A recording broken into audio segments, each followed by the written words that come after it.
Today we're doing the wheelchair tag. This was created by Jem over at Wheels No Heels, and I was tagged by Emma J and Jenny Cole. So I'll link all three of their videos below and we'll get on to the questions. So the first question is, why do you use a wheelchair? And for me it's because standing up and walking causes fainting.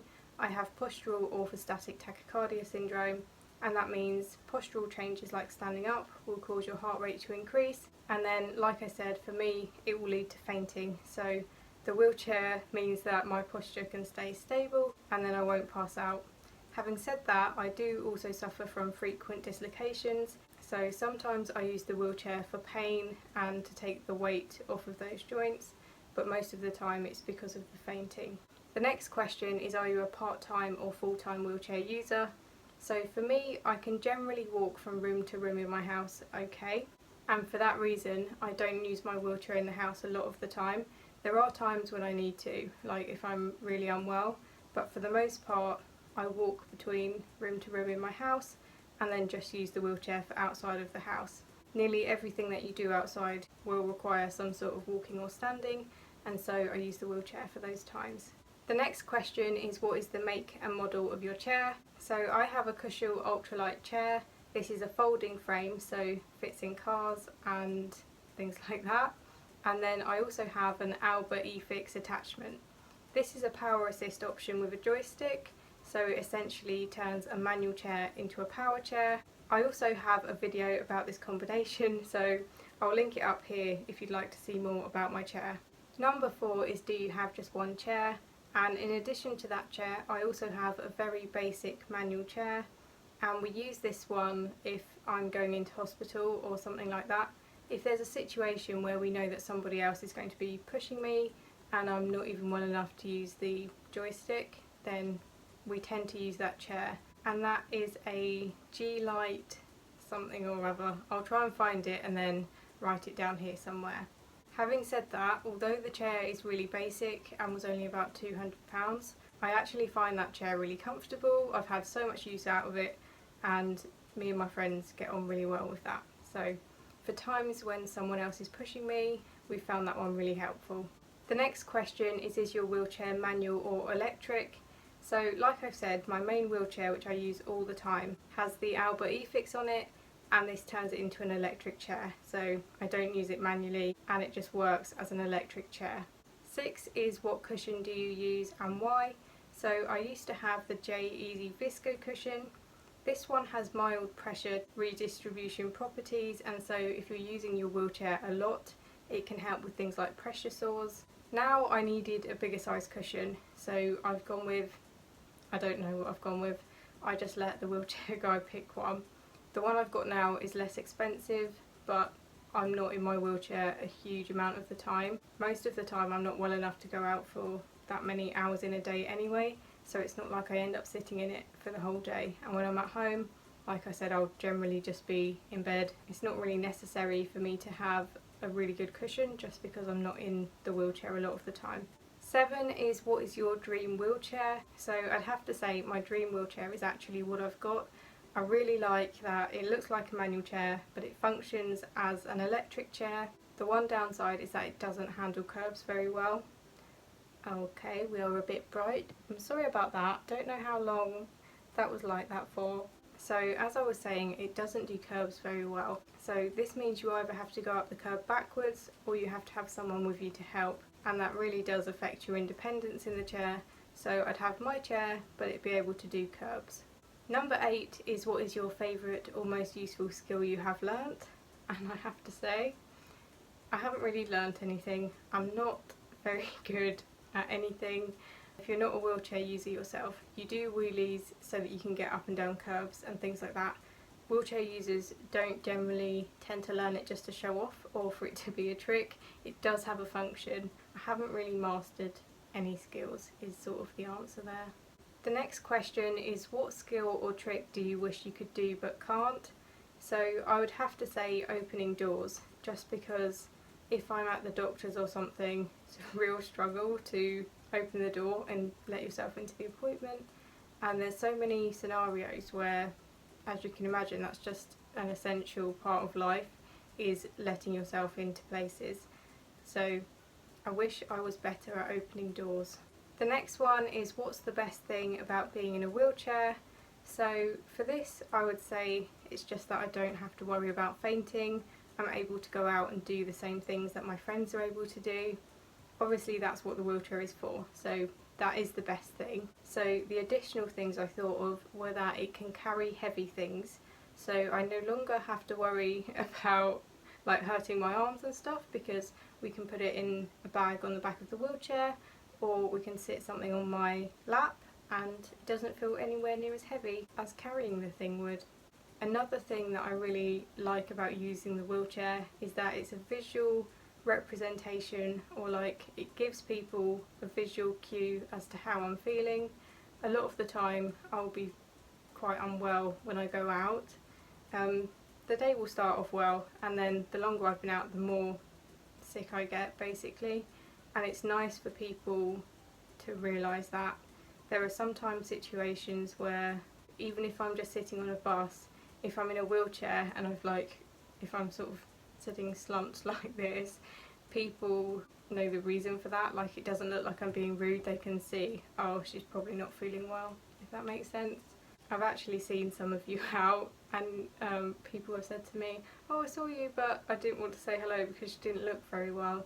So yeah, I really do make these videos when I'm feeling the best, and then other times I'm not feeling my best and I'm out in public just leaning on my hand.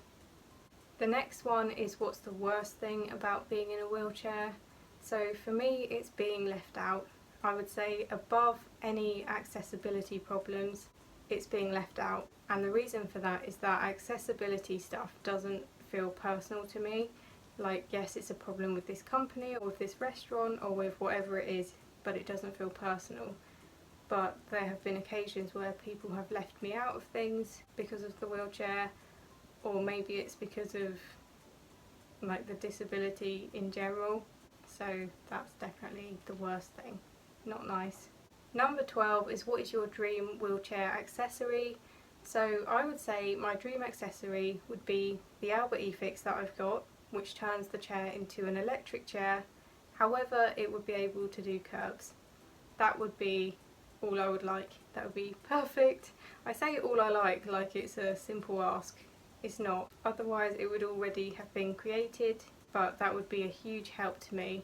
There are other things like a free wheel, which it goes on the front of your chair, it lifts the caster wheels up and is a bigger wheel, so basically your chair can go on more uneven terrains and things like that, so you can go in the woods, you can go maybe in more grassy areas, just things that your little caster wheels can't normally do, the free wheel can help with. So potentially that's something that I'd like, although I'd have to make sure it was worth the money and that I was going to use it. If I were to go to the woods or something, then I would be going with my friends, and so I'd have to make sure that we're doing enough outdoorsy or like different stuff to justify the money of it. It's not really a high priority to me. I haven't told my friends that this thing exists because I didn't want them to be like, oh, get it, if we're not really going to use it. But recently I've been thinking about it. The next one is what is the weirdest or stupidest thing you've been asked as a wheelchair user?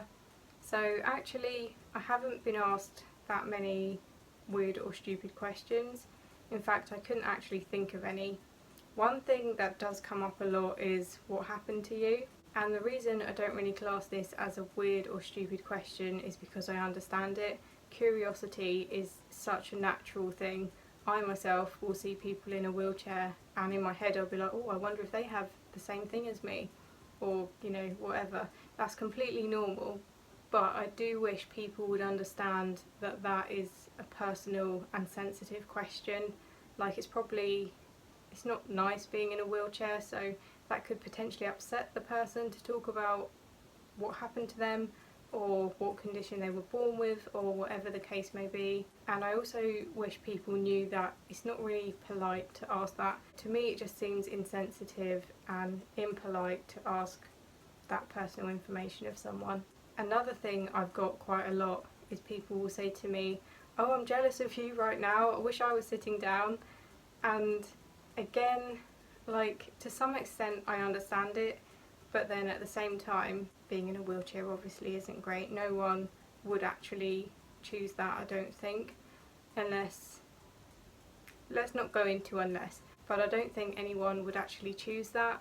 And I also think that comes down to people just not knowing certain things. Like, before I became ill myself, I kind of assumed that a lot of people in wheelchairs just couldn't walk, and that's all that went into it. I didn't have any idea that, say, people with spinal cord injuries would be in pain. I didn't know that some people would be in wheelchairs because they were ill. I just thought if they looked fine, they were probably in a wheelchair because they couldn't walk, and I thought that was all there is to it. So I think that is the case with a lot of people, and a lot of these questions which seem stupid to us, they just come from a lack of understanding, lack of knowledge. So I just try to answer as much as I feel comfortable, because I know that these questions, most of the time, they're not coming from a bad place. They're not meaning to be insensitive, even though it can come across that way. And the last question is, what advice would you give to someone who's choosing a wheelchair? So the main thing I would say is to be honest with yourself. If there's things that you're worried about finding difficult, then try out the wheelchairs before you order them. Try and go to, I think they call it like a showroom, or you get someone to come to your house so that you can test out the wheelchairs and be honest with yourself. If you find the wheelchair difficult to use in the trial, then that wheelchair probably isn't going to be a good option for you. I made this mistake myself. I trialled the Smart Drive because I'd seen this be a great option for people, but actually it just wasn't working for me. Even when I first used it, I could tell that it was a lot for the joints on my hands and wrists, and actually it wasn't something that I could do, but I ordered it anyway and then really struggled with it. It's difficult because there is a chance that these things will get better with practice, but if it's a problem with how you're feeling, then that isn't likely to get a whole lot better, and so I would just be on the safe side with it. If you're really struggling with a manual chair or with some sort of attachment, you might want to consider other options, just because it's not worth paying for the chair and the equipment and then not even being able to use it. I found myself in that situation for a while. Having said that, I did learn a lot from it. So this video is a video about power assist options. If that's something you're looking into, then I'd really recommend watching that video. I wish that I'd seen a video like that before I made the choices and the mistakes that I did. So that just details the pros and cons of power assist options. But yeah, the overarching advice here is to be honest with yourself. If you're struggling with something, especially in a trial, then maybe don't order that thing. Maybe look into other options, just because you don't want to be stuck with something that is still too difficult for you to use. Your independence is the most important thing. Your independence and your comfort, and that this thing is working for you in the way that you need and want it to. So they were all of the questions. I'm now going to be tagging some people. So I'm going to be tagging Kate Walker, Chronically Lucy, Argent Rose, Jessica Kelvin Fozard, Anya's Life, Life with Stripes, and any of you that would like to do it. Thank you so much for watching. Bye!